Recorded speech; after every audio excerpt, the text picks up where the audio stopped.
This is going on long enough. This guy's been gone for weeks. No calls, no texts, no social media, nothing. We need a new top 5 this week. You two, think of something. Us?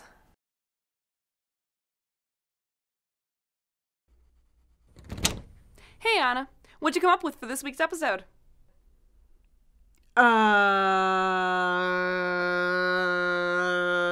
Disney songs? Disney? Disney. Yeah, sure. Just don't forget the rule. I'm gonna go grab a water. It's a Disney episode of Top 5. It's a Disney episode of Top 5. It's a Disney episode of Top 5. It's a Disney episode of Top 5. Jim, did you hear? It's a Disney episode of Top 5. All right. You can film anywhere or go anywhere you like. Just stay out of my scene shot. Why? What's in the scene shot? It's forbidden. Stay out! I'm gonna get a snack.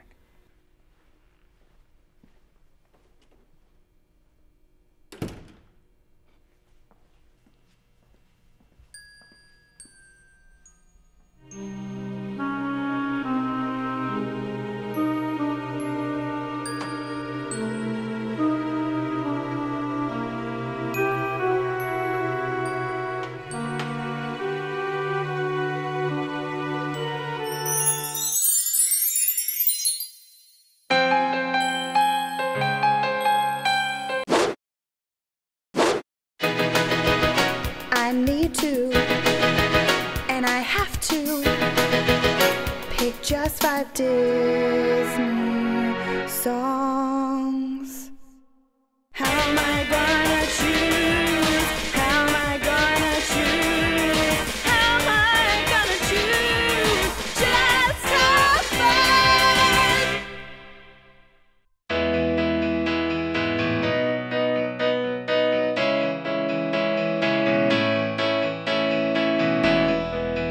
Just a Disney girl, living in a bitter world, forced to choose between all her favorite songs. Oh my god, Aiyanna, are you doing that annoying choir kid thing? I want to pick more than just 5 Disney songs. I want it more than anything. But it's the name of the show. We get just 5, don't you know? I want so much more, but here we go. Here are the top 5 best Disney animated songs. Here on Top 5, you get 5 all the way. Will the new even stand test of time? Who's to say? Now how does one even start to compare different beats, life lessons, melodies, different flair? You okay, buddy? Comforting. Number 5. How far I'll go.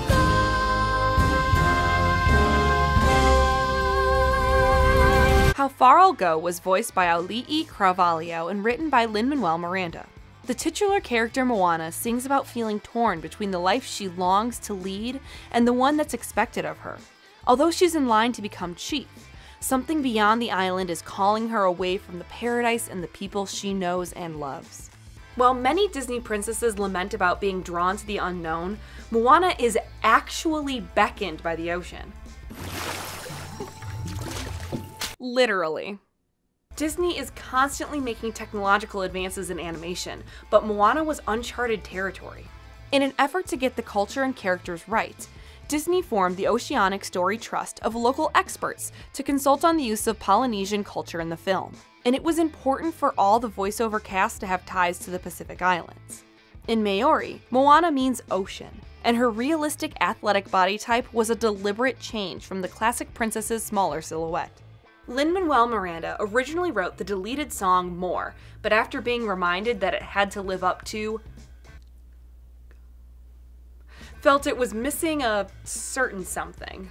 Miranda sought inspiration in his childhood bedroom and said he ultimately landed on a more positive message of, I love it here, I love my parents, but why can't I stop walking to the ocean and fantasizing about getting out of here? which led to the song winning the 2018 Grammy for Best Song Written for Visual Media. 4 more to go. 4, how am I gonna sit well with my conscience and choose 4? And it begs the question, if a song that shattered billboards 4 is better than one that made you curl up in a ball on the floor 4.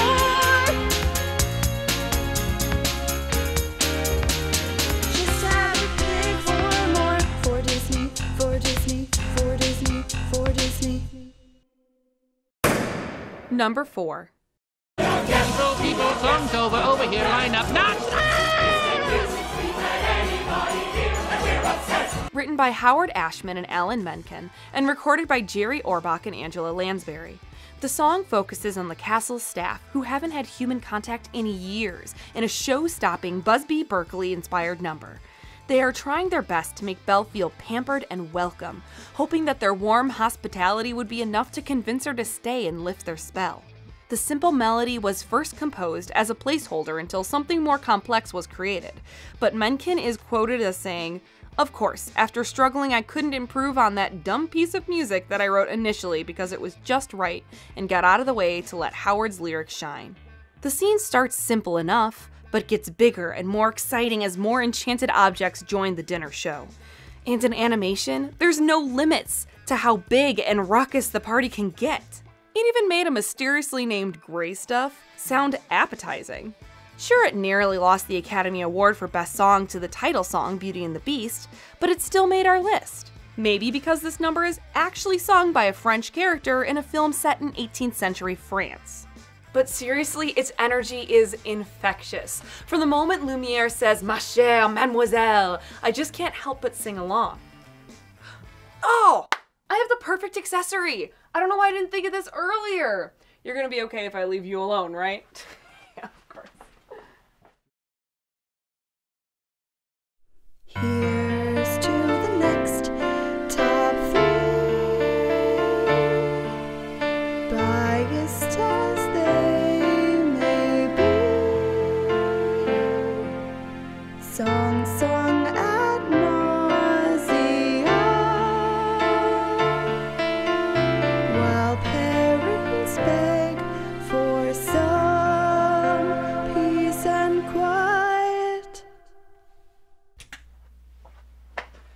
Lights stay on! I almost couldn't find my hat. Because of the lights, not because of how tiny it is. Number 3. When you wish upon a star, makes no difference who you are. Sang by Cliff Edwards and written by Ned Washington and Lee Harline. Pinocchio is the fantastical story of a mere marionette becoming a real boy. With the Blue Fairy's magic and Jiminy Cricket's guidance, a puppet can prove himself to be brave and true and deserving of his wish. It truly is Disney's ultimate message. Magic is in the believing. When You Wish Upon a Star plays over the opening credits, and the simple classic animation of Jiminy Cricket becoming an official conscience is a beautiful bookend for the movie Pinocchio. After winning an Oscar for Best Song at the 1941 Academy Awards, just 7 notes are now forever linked with Disney, as they are the tune of Disney's opening logo. It even inspired a Christmas carol by the same tune in Sweden, Norway, and Denmark, and now those notes are used on Disney cruises as horn signals. That's a powerful melody, huh, Aiyanna?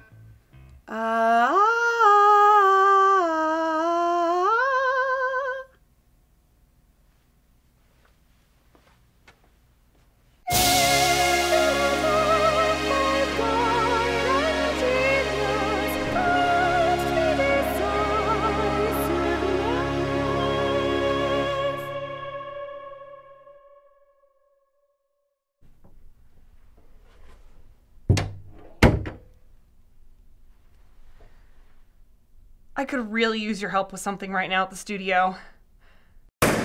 Number 2. Heart of your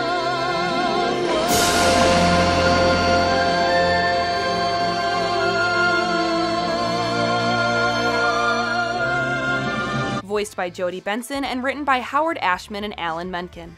Ariel yearns more than anything to be comfortable in her own skin and discover new ways of life.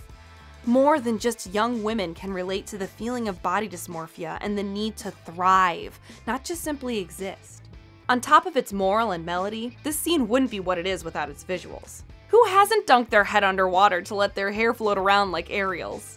You can thank animator Glenn Keane, who also made Ariel's tchotchke collection of gadgets and gizmos and who's-its and what's-its and thingamabobs the envy of all.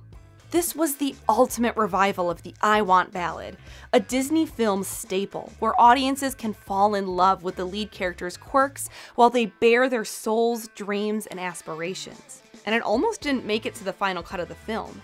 Executives were worried it would be too boring for audiences. But without the success of Part of Your World, we'd never have gotten that song that shall not be named and a lot of other Disney princess classics.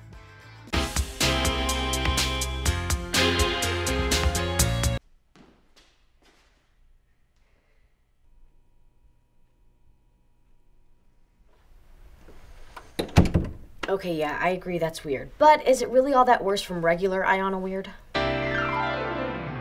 And I'm saying now, I'm not choosing.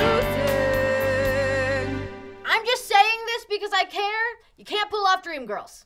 One more, I can only choose one more. Oh God, not cats! I feel you, Disney fans. I feel you. Over 80 years of entertainment. How am I to choose between you? CGI or classic animation?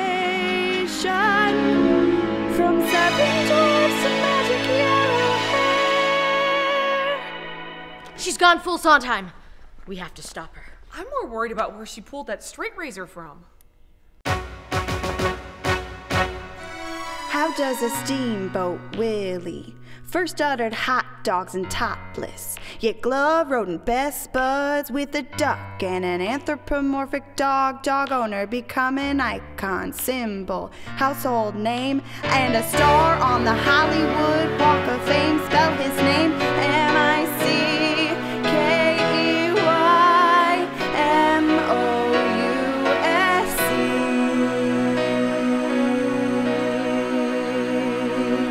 I've got an idea, but I'll need some backup.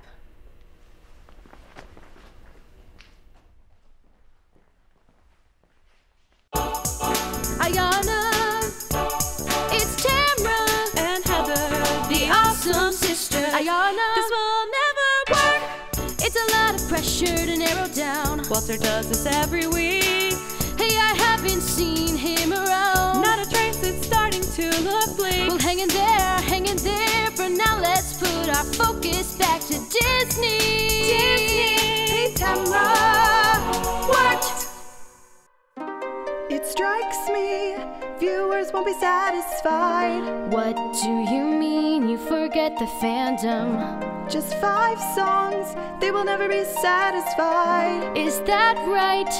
They will never be satisfied. I will never be satisfied.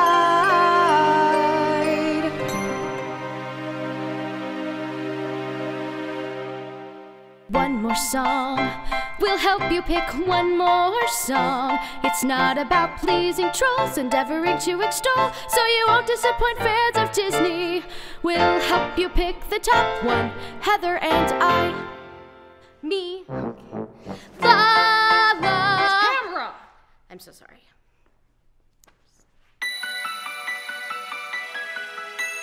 One song more. Another week, another episode. Worst case scenario is I explode.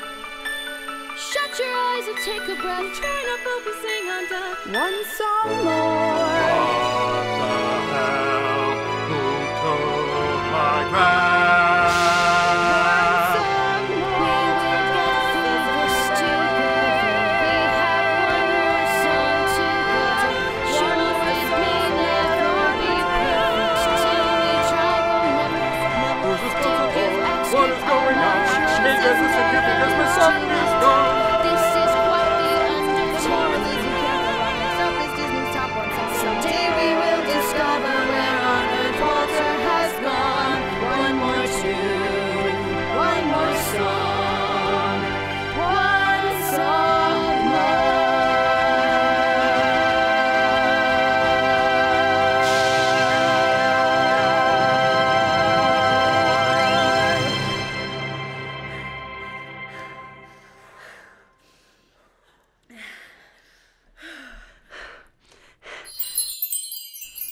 I literally said, go anywhere in the world you want. Just stay out of my scene shop. Wow, I feel almost back to normal now. Hey Jim, can you build me a suit of armor from scratch? Sure thing. Hey Jim, can you build a spaceship by tomorrow? No problem. Hey Jim, can you harness the power of darkness through music? You got it. Just stay out of my goddamn scene shop. Wait, so what made the list? Colors of the Winds? Robin Hood and Little John? Tarzan? Did Tarzan make the list? Look, Disney has had some great songs. They've made us laugh, cry, fall in love, and even learn new words and cultures. I'd love nothing more than to say, they're all great. Let's move on. But I made a commitment to tell the internet my opinion so that they can tell me my arbitrary decisions are wrong. I know that game. Disney taught us to push onward, even when we're unsure, because with faith, trust, and a little pixie dust, we can overcome anything. So the #1 Disney animated song is...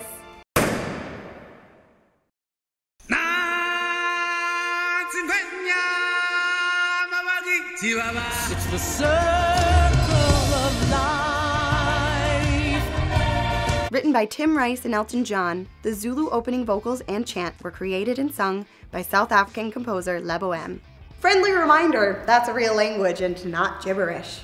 The English lyrics are voiced by Carmen Twilly, accompanied by a choir and an array of instruments, including native percussion. This song is brilliant on so many levels, but let's start at the very beginning. Although Swahili is sprinkled throughout the rest of the film, Simba, Rafiki, Pumbaa, in this number, Le Bohème chose Zulu for his lyrics. Either way, choosing an African language vividly sets the scene, and the specific opening call immediately hooks you like, hi, hello, sun's rising, story time. The rhythmic chanting is just repetitive enough that you feel welcomed into joining along. The story told throughout this catchy tune is that we're all connected and part of something greater than ourselves. Its all-encompassing and straightforward message has meant the lyrics have been referenced in other Disney films and pop culture media, even today, and includes one of the most iconic moments of a Disney film. The Circle of Life comes full circle by opening and ending The Lion King in a lovely parallel to its lyrics. It was nominated for an Academy Award alongside Hakuna Matata and Can You Feel the Love Tonight, but lost to the latter. Elton John actually prefers Circle of Life, and director Rob Minkoff has described it as the heart of the movie. And we are inclined to agree. Wow, you guys were right. That wasn't so bad. Told you. Thanks for your help, Tamara. Of course. Now, are we good here? Because I have places to be and cats to keep me from going to those places. Yeah, I'll see you out. Yeah, thanks again.